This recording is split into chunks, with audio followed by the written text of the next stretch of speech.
성부와 성자와 성령의 이름으로 아멘.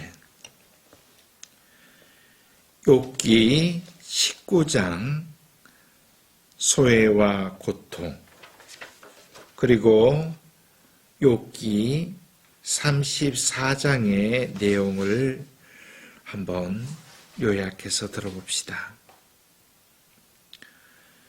내 형제들은 내게서 멀어지고 내 친구들은 남이 되어 버렸다네. 모든 것이 하나인 것 같고 이어져 있음으로 보이나 철저하게 분리되고 하나인 것이 나인 것이다. 어떤 것도 무엇도 합쳐질 수는 없다. 어울려져 형태가 변형됐을 뿐이다. 주어진 조건 안에서 관점을 바꿔 바라볼 수 있는 태도, 되돌릴 수 없는 상황이 아니라면 어떻게 할 것인가? 마음의 중심축이 하느님의 관점에서 본다면 나에게 서열 1위에서 무엇을 중심축으로 둘 것인가? 우리는 유연성에 대한 자각으로 아침에 눈을 뜨고 자리에 눕는 시간이라면 하루하루 욕망과 시간적 선택에서 최선이라는 것을 스스로 강요받는다. 욥이 선택한 것들, 마음 상태, 우리는 잊지 말아야 된다. 그분의 눈은 사람의 길 위에 있어 그의 걸음은 낱낱이 보십니다. 나쁜 짓을 하는 자들이 숨 쉴 수 있는 어떤 어둠도 어떤 암흑도 없습니다. 하느님께 심판받으러 가는 시간을 사람이 정한 게 아닙니다. 그분께서는 침묵을 지키신다고 누가 그분을 단죄하며 그분께서 얼굴을 감추시면 누가 그분을 보겠습니까? 그런 그분께서는 민족 위에 모든 사람 위에 계시니 불경스러운 인간은 다스리지 못하고 백성에게 올가미를 놓지 못합니다. 우리는 눈을 감고 우리 자신을 바라봐야 됩니다. 우리가 어떤 상태에 이르고 있는지를 생각해 보아야 됩니다. 욥기 35장에 당신의 불의는 당신 같은 인간에게서 해당되고 당신의 정의는 사람에게나 해당된답니다. 라고 기록되어 있습니다.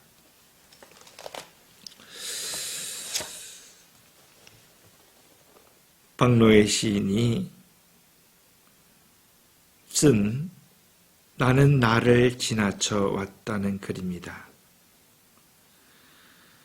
인생이 너무 빨리 지나간다. 나는 너무 서둘러 여기까지 왔다. 여행자가 아닌 심부름꾼처럼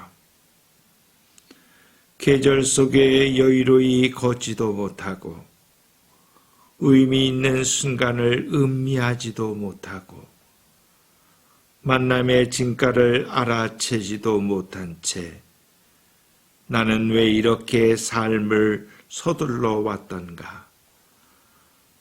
달려가다 스스로 멈춰 서지도 못하고 대지의 나무 한 그루 심지도 못하고 아닌 건 아니라고 말하지도 못하고 주어진 것들을 충분히 누리지도 못했던가?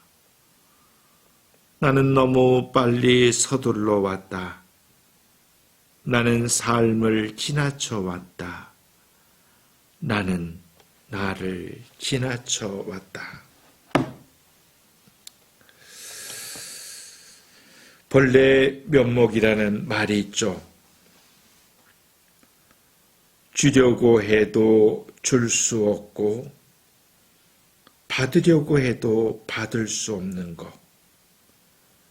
그것이 바로 자신의 본래 면목이란 뜻입니다. 사실 어리석고 우매하며 깨우치려 노력도 하지 않는 자, 본인의 모습을 절대 보려 하지 않는 사람, 우리가 살고 있는 조직 내 공동체 안에 이런 사람이 몇 명이나 될까요? 이런 사람이 있다면 공동체는 너무나 크게 흔들립니다. 그래서 사실 우리가 하는 말 한마디, 심지어는 우리의 눈빛 하나도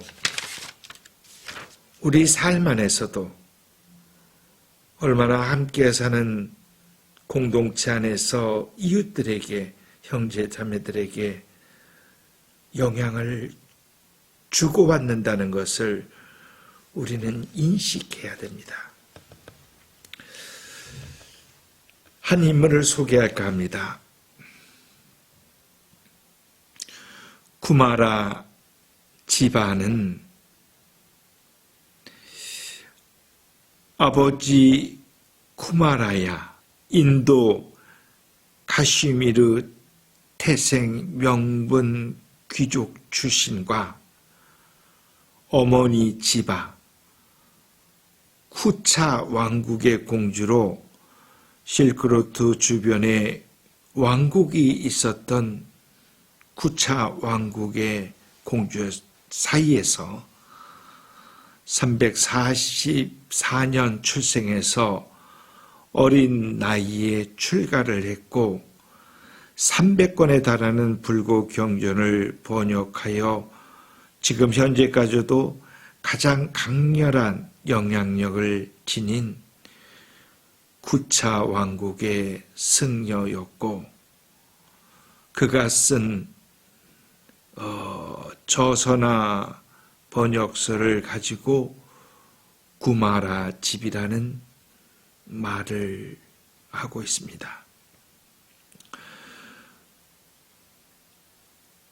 구마리 집안은 죽기 전에 내가 번역한 불교 경전에 조금의 틀린 점이 없다면 죽은 뒤에 자신의 혐한은 타지 않고 남을 것이란 유언을 했습니다.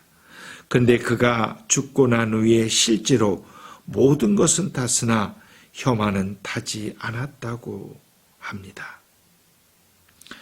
강력하고도 자신만의 올바른 종교 신념을 가진 인간이었습니다. 쿠마라 자바의 지금까지 유효한 가장 강렬한 불교 번역에서 우리가 잘 알고 있는 색증시공, 공즉 희생이라는 말이 있습니다. 불교 경전을 가장 정확하고 철학적이고 함축적으로 표현한 말이라고 합니다. 쿠마라 자바는 그가 불교 경전을 번역하면서 이런 말을 했다고 합니다. 번역이란 내가 씹던 음식을 다른 사람의 입에 넣어주는 것과 같다.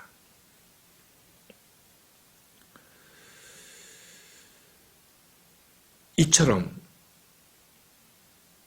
번역조차도 내가 씹던 음식을 다른 사람의 입에 넣어주는 음식과 같다면 우리가 하는 말, 우리의 생각, 우리의 행동, 우리의 눈빛, 우리의 삶, 십자가 성령의 말씀처럼 인간의 한 올의 생각이,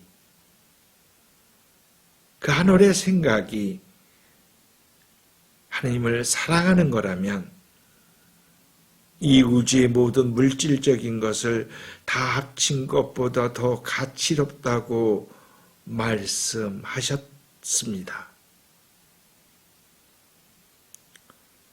그렇듯이 사실 우리의 삶의 한순간순간, 하루하루 이것이 얼마나 소중한지요, 가치로운지요. 그것은 돌이킬 수 없는 한 번의 순간입니다.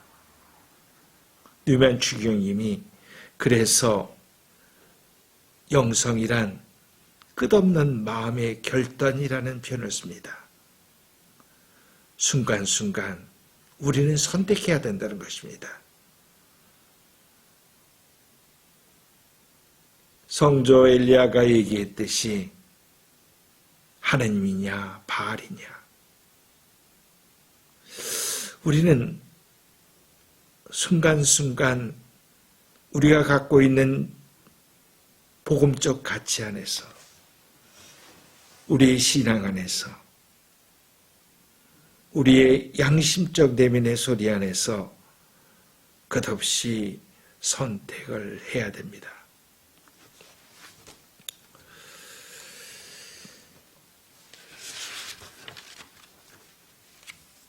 우선 우리에게 있어서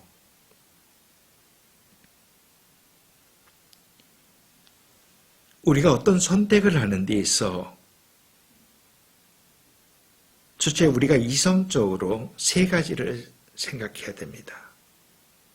첫째는 자연적 질서에 대한 양심, 두 번째는 초자연 질서에 대한 양심, 세 번째는 내 내면 안에서 들려오는 내면의 소리에 대한 양심. 그것은 성령의 역사 안에서 신적 지혜가 빛나는 그 은총에 의해서 주어진 것입니다.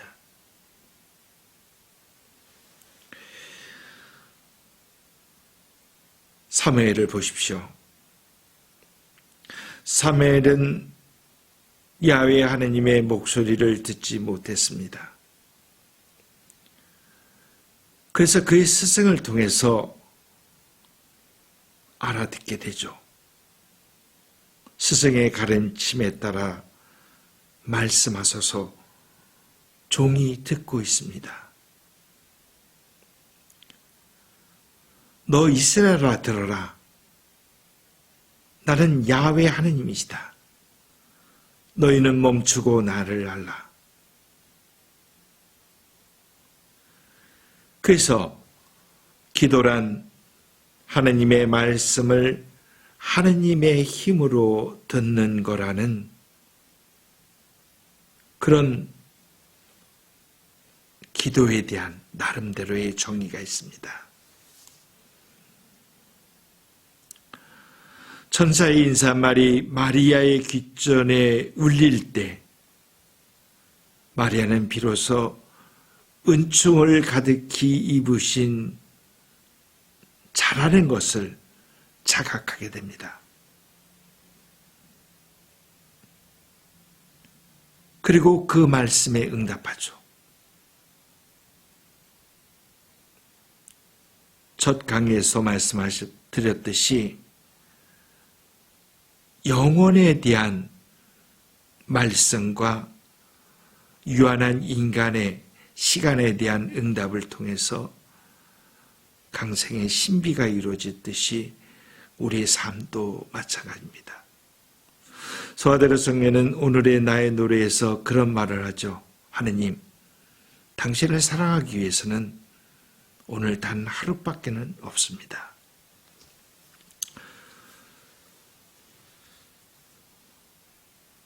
팔만대장경은 경전이죠. 누구나 다 아는 사실입니다. 팔만대장경을 한 글자로 표현하면 마음심이라고 합니다. 마음에 따라 움직이고 마음에 따라 결정된다는 것입니다. 근데 이 경전의 첫 구절의 시작은 이와 같이 나는 들었다. 즉 부처의 제자들이 들은 그 말씀을 나는 이와 같이 들었다. 듣고 전하는 것이라는 것입니다.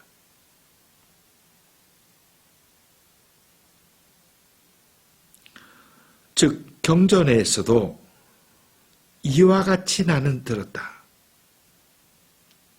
사실 우리가 처음 태어나서 어릴 적부터 지금까지 살면서 특히 우리는 내가 어떻게 태어났는지, 어떻게 어린 나이에 자랐는지를 모릅니다. 그래서 우리는 부모님으로부터 듣죠.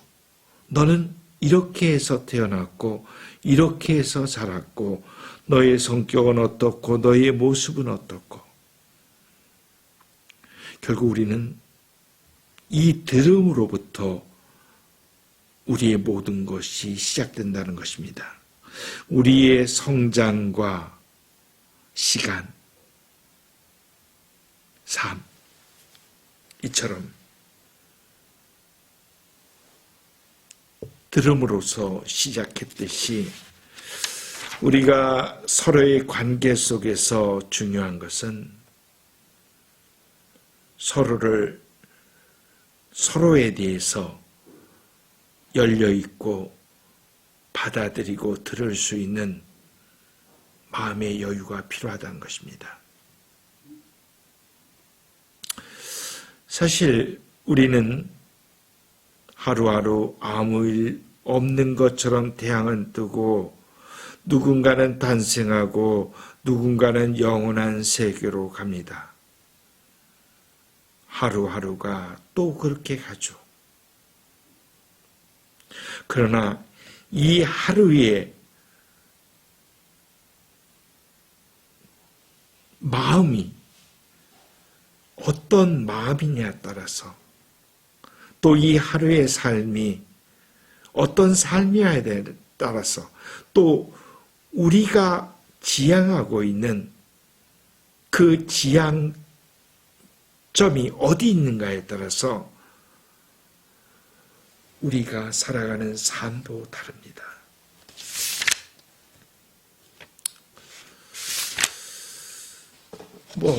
한번 한 이야기를 좀 들려주죠. 러시아의 황제 니콜라스 1세가 등극하고 얼마 가지 않아 반란이 일어났습니다. 반란군은 농노제 폐지와 정치적 자유, 공화제로서의 전환을 그리고 정치체제의 근본적인 변화를 요구했죠.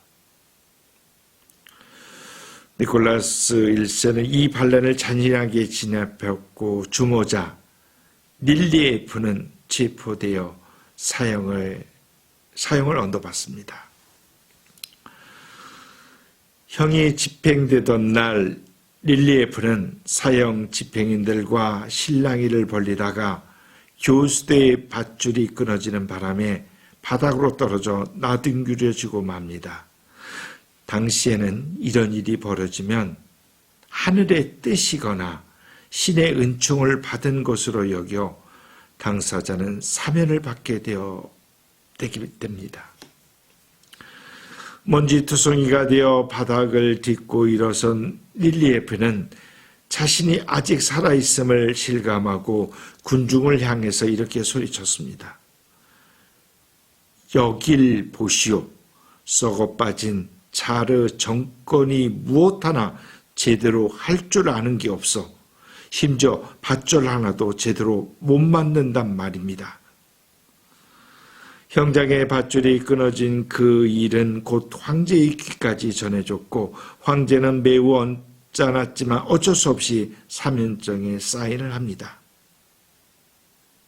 근데 그가 묻습니다. 그래, 그 기적이 벌어진 다음에 릴리에프란 놈이 무슨 말을 하지 않던가? 릴리에프는 정권이 밧줄 하나도 제대로 만들지 못한다고 비난했습니다. 그래? 그렇다면 내 부득불 그 말이 맞는지 틀린지 확인해 봐야겠군. 황제의 노염을 산 릴리에프는 그 이튿날 또다시 교수대에 오르게 되었는데 밧줄이 끊어지는 기적은 두 번 다시 일어나지 않습니다. 제가 이 이야기를 들려주는 것은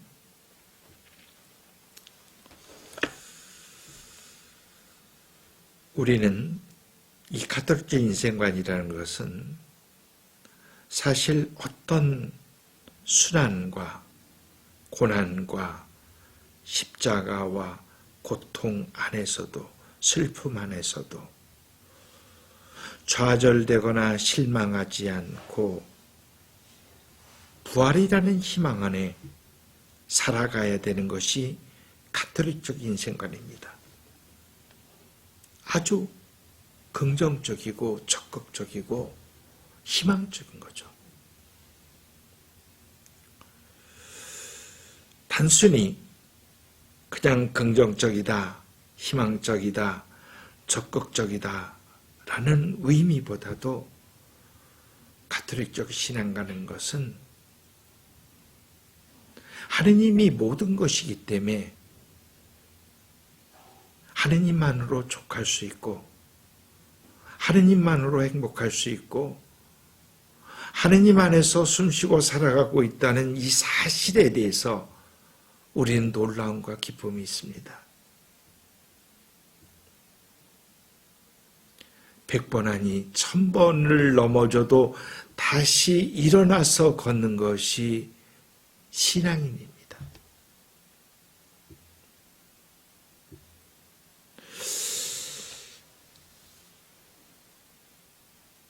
사실 이 사형수의 이야기 속에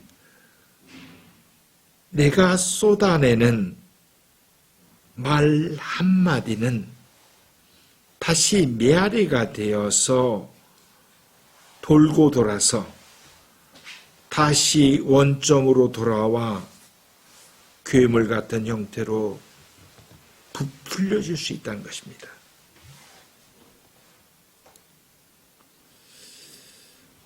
즉, 우리가 하는 어떤 말이건 생각의 한 올조차도 순간순간의 삶의 결정조차도 사실 자신의 감정을 앞세울 때 그것이 실제 자신의 진실이 아니라 뭔가 덧붙여진 천박함으로써 표현될 때 그것이 오히려 악화가 될 수 있다는 것입니다. 때때로는 우리는 침묵만이 누릴 수 있는 말의 자유가 있습니다. 글자가 없을 때는 글을 모를 때에도 우리는 하나님을 찬양하기 위해서 입과 입으로 찬미하며 살아갔습니다. 우리가 쏟아내는 선한 말이 아닌 그것이 독한 말이라면, 마치 그것이 독활살처럼, 독보선처럼, 독주처럼 그 말들이 돌고 돌아서 남겨진 것은 말한 그 사람에게 독주로, 독화살로, 독설로 우리에게 돌아온다는 것입니다.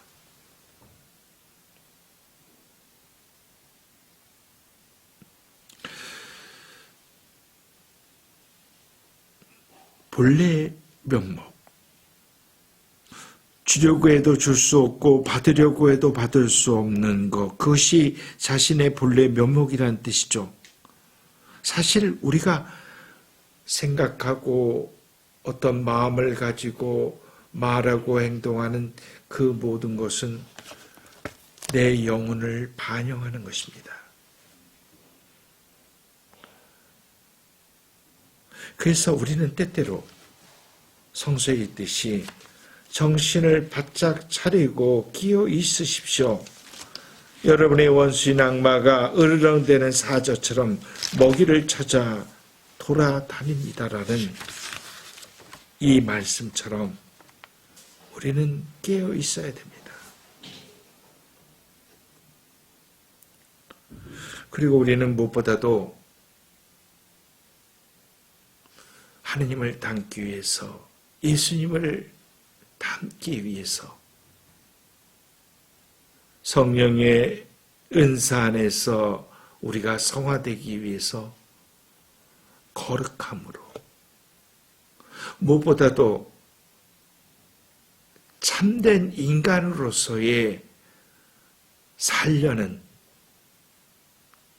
그런 마음을 가지셔야 됩니다. 만약에 참 인간이 아닌 나라면 나는 내가 아닙니다. 하느님께서 주셨던 본래의 모습, 하느님의 모성을 닮은 나 자신이 하느님을 닮아가지 않는다면, 거룩함으로 되지 않는다면, 우리가 영성적인 면에서 성화되지 않는다면, 개화되지 않는다면, 영적인 꽃을 피우지 않는다면 우리는 열매를 맺을 수도 없습니다.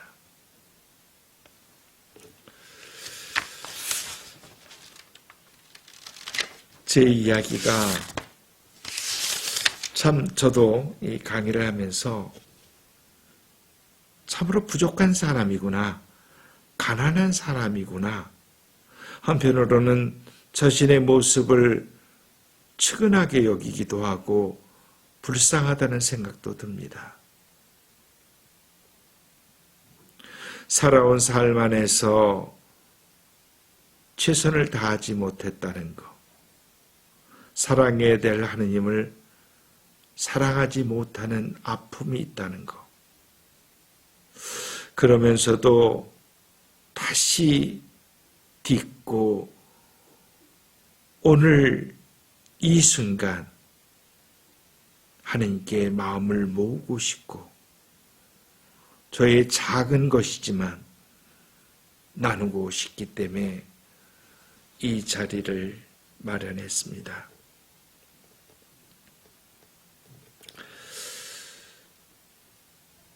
부족한 이야기를 들어주셔서 감사합니다. 성부와 성자와 성령의 이름으로 아멘.